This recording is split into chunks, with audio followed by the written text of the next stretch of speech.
I was f***ed up. I hit rock bottom. Amid his legal troubles, Sean Diddy Combs has just deleted all of the content off of his Instagram page, a platform he has been using to communicate to the world during this saga. Why the move?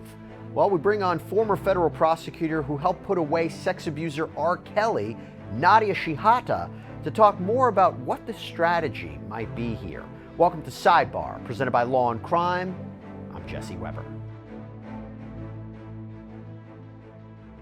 What an interesting move apparently made by Sean Diddy Combs.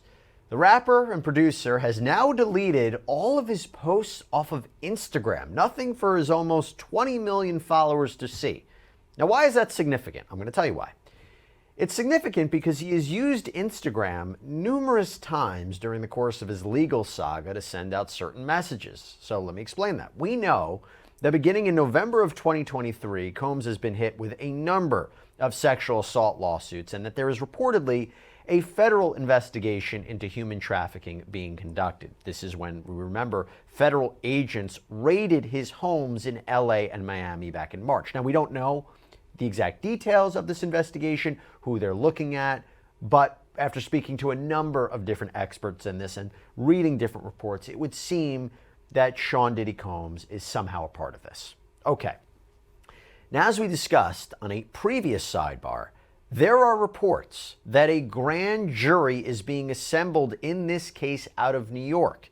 And even though Combs hasn't been criminally charged or arrested or even found liable for any of the allegations surrounding him, allegations of sex trafficking, rape, illegal possession of drugs and weapons, episodes of extreme violence, why do I say Instagram is important here?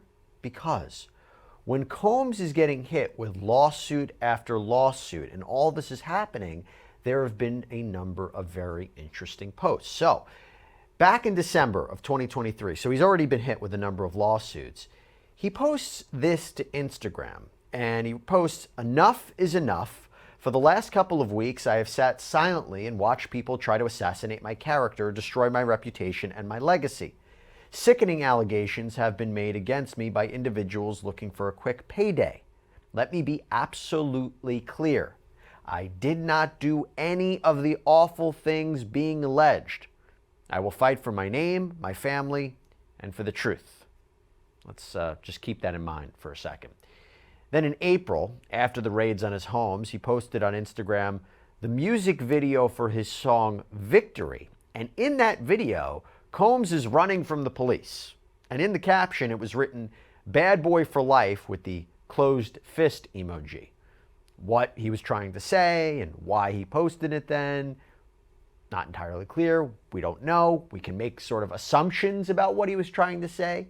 And by the way, during that post, he actually opened up his Instagram to comments again. It had been closed off after the raids. And then let's talk about what happened in May. So after the raids and facing all of these lawsuits, Combs seemingly posted on his Instagram the phrase, "Time tells truth." Again, we don't know what that was in reference to, but I think a fair argument could be it was made in response to everything that was going on with him. And of course, most recently, in a direct response to an allegation, I have to use quotations here, the reason I usually say allegation, but he posted his infamous apology video. This was in response to CNN publishing a video from 2016 of Combs purportedly savagely beating and dragging his ex-girlfriend Cassandra Ventura in an elevator bank area at the LA Intercontinental Hotel. This was captured on CCTV footage. Absolutely, absolutely horrific. And as we mentioned on Sidebar, it was almost a play-by-play account visually of what was described in Ventura's lawsuit against Combs back in November of 2023 when she alleged she was attacked by Combs. And then 2 days later, Combs posted this apology on Instagram. I was f***ed up. I hit rock bottom. But I make no excuses. My behavior on that video is inexcusable. I take full responsibility for my actions in that video. I'm disgusted. I was disgusted then when I did it. I'm disgusted now. I went and I sought out professional help. I had to go into therapy, and go into rehab. Had to ask God for his mercy and grace.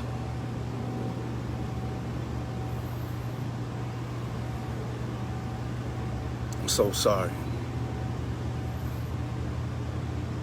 But I'm committed to be a better man each and every day. I'm not asking for forgiveness. I'm truly sorry. But now, Sean Combs has deleted all of his content off of his Instagram page. Not just the posts I mentioned, but everything. Everything. And he's had posts about his career. He's had posts about his family. He's had posts about Kim Porter.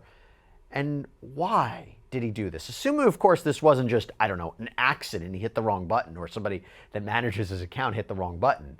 Why would he do this?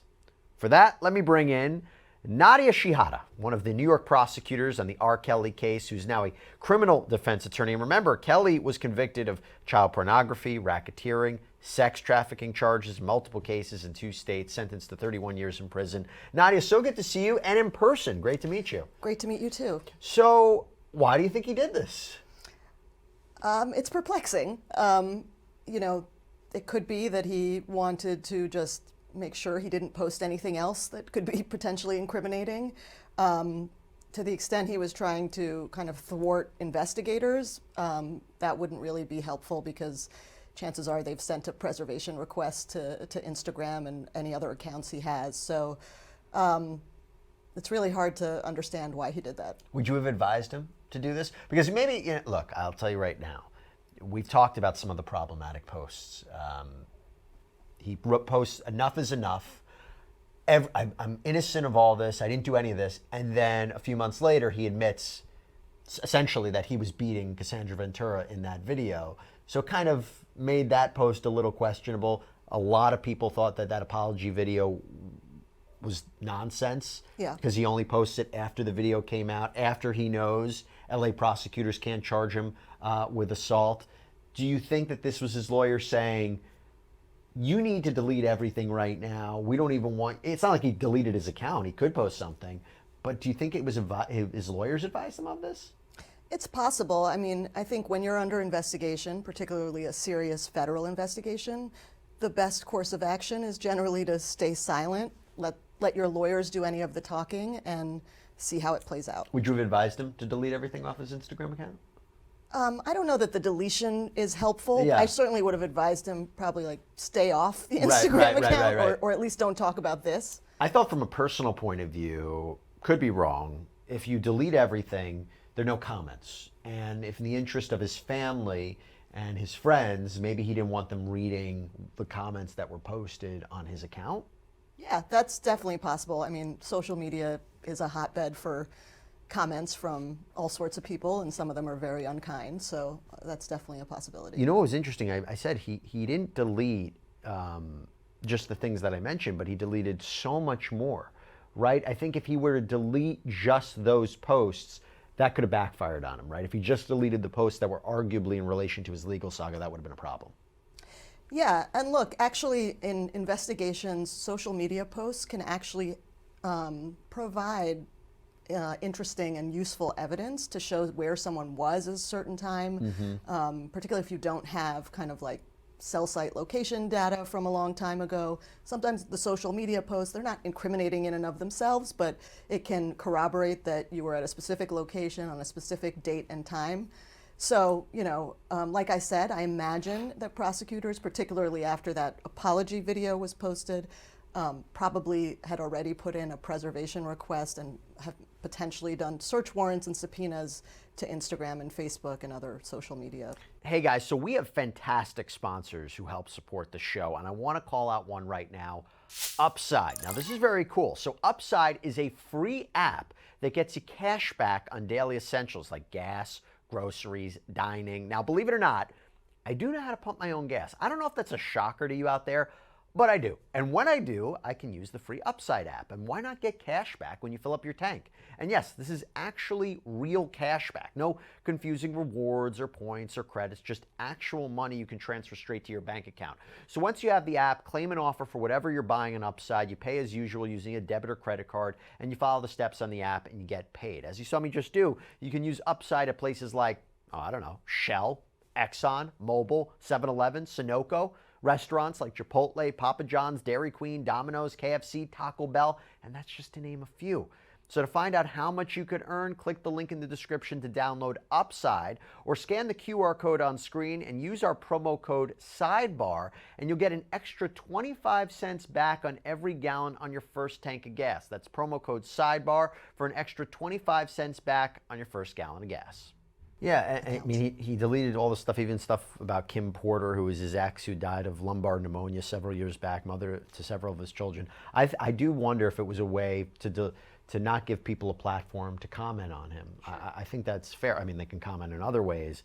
But to go back to this problematic post, the apology video, you and I talked about this, right?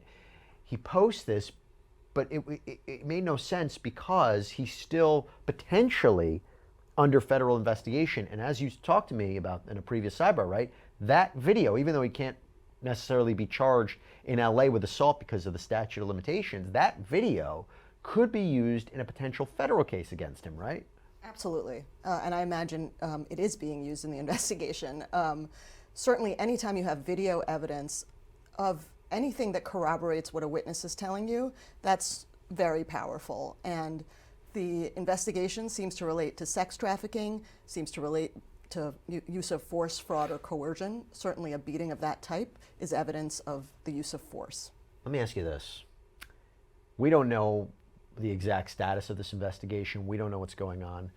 Do you think there's a scenario where his lawyer said, I want you to delete everything off Instagram for a potential jury, right? In the sense, we talked about it before, certain posts may seem disingenuous or contradict other ones. So he writes enough is enough on Instagram, denying everything, and then later on he essentially admits to the Cassandra Ventura video. He doesn't want potential jury members, maybe a grand jury, to see anything about that and do their own. They shouldn't be looking at it, but anyway, but not having them not looking at anything on his Instagram page. Is that possible? It's possible. I will say in my experience, jurors generally, I think, do a good job of following instructions from a judge to only focus on the evidence presented. And, you know, some of that evidence from the social media posts, certainly potentially the apology video, and maybe other things, could well be used by prosecutors if there are charges and an eventual trial in this case. So it is being reported, I mentioned, that a grand jury might be hearing witness testimony right now. In your experience in New York, if a federal grand jury is being impaneled, is it A, for the purposes of an indictment, or is it more of a fact-finding investigative function? So it's both, in the sense that obviously you're not predetermining kind of necessarily what the outcome is going to be. You have to, of course, present evidence sufficient to get an indictment.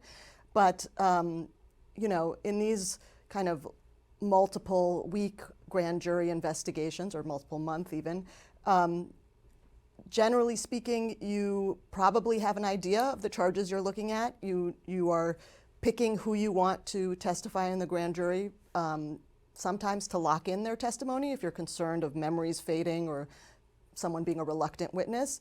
But generally, you're also kind of building towards the indictment you are going to eventually present. If you are looking at a sex trafficking, racketeering kind of case, how long does it take from the presentation of evidence to an actual indictment and an arrest? It can take a significant amount of time. So some cases might be weeks, some might be months, and that's not unusual. These are complicated cases. You're hearing from a lot of witnesses. You're putting in a lot of other evidence through usually like a summary witness, like a federal agent, to testify. And then presenting the indictment in these cases is usually kind of one day in itself in front of the grand jury, given how complicated those instructions are. And we know getting an indictment back from a grand jury is much easier than eventually getting a conviction from a jury at trial, right? The standard is much lower. Absolutely, yeah. You just need probable cause for a grand jury indictment, and obviously at a trial, it's proof beyond a reasonable doubt. Now, how much would Diddy know about what's happening at this grand jury? So grand juries are secret. Prosecutors aren't allowed to discuss, and agents aren't allowed to discuss who's coming before the grand jury with anyone, even a potential target.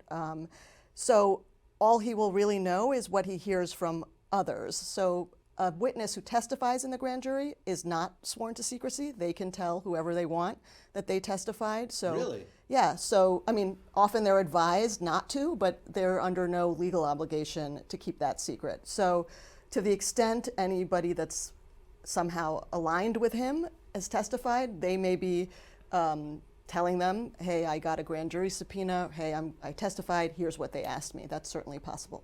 And they won't get in trouble for saying what they told the grand jury?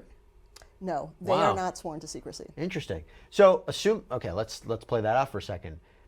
We hear there's reports about a grand jury being impounded. We hear witnesses might be testifying. Some wonder who that could be, whether it's law enforcement, whether it could be accusers who have come out against him.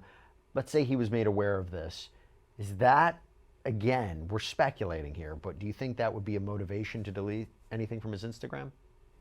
It's possible. I mean, it's hard to tell. And I would just say one caveat too: a person is not sworn to secrecy if by telling people they testified in the grand jury. There is a fine line though, right, where you go from just informing people that you were a grand jury witness and trying to obstruct the investigation. Let's be clear about that. Yeah. Yes. Don't do that. That's a problem. Now, again, because the million-dollar question is about this is it possible Sean Diddy Combs will be arrested? We just don't know. Again, he's innocent until proven guilty, hasn't been charged with anything. These are just allegations. We don't know the status of the criminal case. But is it possible law enforcement or authorities, prosecutors can get a grand jury indictment and decide not to actually move forward with an arrest for a period of time? Or do they want to act quickly? Generally, you get the grand jury indictment under seal, and then a judge signs the arrest warrants pretty quickly thereafter under seal. And generally, law enforcement, as a policy matter, likes to do those arrests relatively quickly after an indictment is issued for security reasons. Yeah. How, you said it might take months. Do they present a full case to the grand jury if something like this? Because you had talked to me before, it's not so simple, right? A case they might be building here. Maybe talk to me about with R. Kelly, right? It's not like I think you told me it's not like a robbery. It's simple. Like this is when you talk about a sex trafficking or racketeering case, walk us through why it might take some time to present this to the grand jury, why it's a little complicated. I mean, any case where you have a lot of testimony from victims or other witnesses that are just lay people takes a lot of time. You don't have, I mean, you do have the Cassie video, but you don't generally have surveillance video of the actual crime happening. So you have to obtain that information, put people in the grand jury to testify, corroborate their information, and all of that can take time, particularly in cases where, the witnesses may be throughout the country in different places, so they have to travel to New York and testify and so forth. Would I be totally off to think that, is it possible that they want to get grand jury indictments against other players, in presuming this is about Combs, other players in Combs' orbit, and not seek an indictment against him yet, to try to get indictments against others before they indict him? Or do you think it would be a situation, if they are planning to indict multiple people, including Combs, they would do it all at once? It's certainly possible they could be doing the former, but I think in a case like this, they are likely, if they're going to indict more than just Mr. Combs, that they're going to do it all in one. There may be, superseding indictments that add people, and then once you've indicted, a group of people together, and it's clear that one person is kind of the leader of the enterprise, there is a lot of obviously incentive and pressure for people kind of lower on the totem pole of the organization to potentially cooperate. So yeah, I think the timing of this is so interesting, deleting the Instagram as we're talking about this, because you know what he didn't delete? He didn't delete his X account. And his X account has almost 15 million followers. And by the way, that is enough post is pinned. It's still the pinned, do we call it tweet anymore? Message? I don't know what we call it. X. It's still the pinned tweet up there. And so it makes it very, very interesting that he decided to delete one platform but not the other. Yeah, I mean, it's perplexing. If you're going to Yeah. delete it, it would seem that you would just delete everything. But Now, we've been talking so much about the potentiality of him being criminally charged. There's been a lot of fallout for him, and I'm curious what you make of it, because he just handed back the key to the city, to the New York City, back to Mayor Eric Adams. Howard University, the private historically black university out of Washington, D.C., has rescinded its honorary degree it awarded him. This was back in 2014 that it awarded him. They just rescinded it. He has no more Hulu reality show that was planned. There was the problems with Revolt, where he stepped down as chairman. His actual play numbers on airwaves, like his actual songs, they've gone down.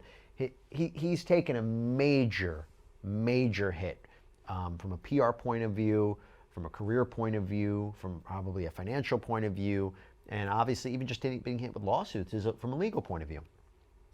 If all of this, it's hard for me to say it after the Cassie video, but if all of these allegations, you could say the Cassie video is one thing, but does it make everything else true? If all of this is not true, or we don't see charges against him, or the cases don't make it, the lawsuits are dropped and nothing happens, do we all owe an apology here? Does the legal system provide him any kind of recourse? Because his reputation has been forever tarnished in a way that other celebrities could never recover from. And I just wonder, as we talk about this and we think about the fallout, does he have any legal recourse in any way if nothing comes of this? yeah, I mean, look, he certainly, to the extent people have kind of defamed his character in a way that's legally actionable, he could, if he wanted to, sue people on that basis. But it's difficult, right? If you're under investigation and it's public and the investigation doesn't lead to charges, you don't have a lot of recourse, certainly against the federal government in those cases, which is, but I think the government, federal government at least, generally knows that, right, and tries to, you have not heard anything from the prosecutors in this case or the agents, and that's because there is an awareness that when something's under investigation, the person is presumed innocent. They're building a case potentially, but it may not pan out. They may determine that they do not have sufficient evidence that they could prove the case beyond a reasonable doubt. Of course, when you're a public figure, there's media, there's others commenting, and that certainly does result in a hit to his reputation. So it's highly unlikely, based upon the raids and what we're seeing, that charges wouldn't come out.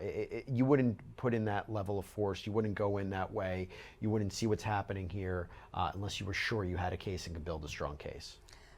I can only speak for how I acted as a prosecutor, Sure. but I would say most federal prosecutors understand the steps in an investigation and the seriousness of taking those steps, especially in cases involving public figures, right, where there will be media attention. And so I would be reluctant to say that they took that step without thinking that they had a viable case. Sure. Whether they will ultimately be able to obtain a grand jury indictment or seek a grand jury indictment is another question. But I think the raids were a serious, big step in an investigation, and I think it suggests that they believe, and they certainly had probable cause to get search warrants, so they believe there's a case to be made. Have you ever seen, off the top of your head, a raid where there aren't charges, where there isn't an indictment?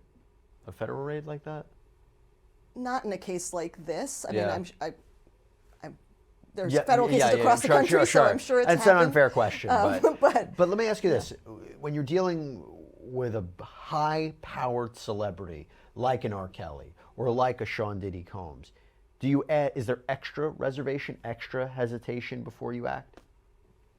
I think you're certainly aware that there's extra scrutiny on your investigation and your prosecution. And so, and there's usually, there may be additional levels of supervision in the prosecutor's office. Right. When it's a high-profile case. You may be briefing what's known as the front office more than you would in your kind of run-of-the-mill case. So I think there's definitely an awareness, and I suspect they have experienced, good prosecutors working on this case who are going to take this into account. They're not going to change kind of how they do their investigative steps, but I think they are going to think about, what steps do we take, and when we're seeking a search warrant, that means they have probable cause to believe a crime has been committed, and that evidence of that crime would be at those 2 locations. So that is the standard for a grand jury indictment as well.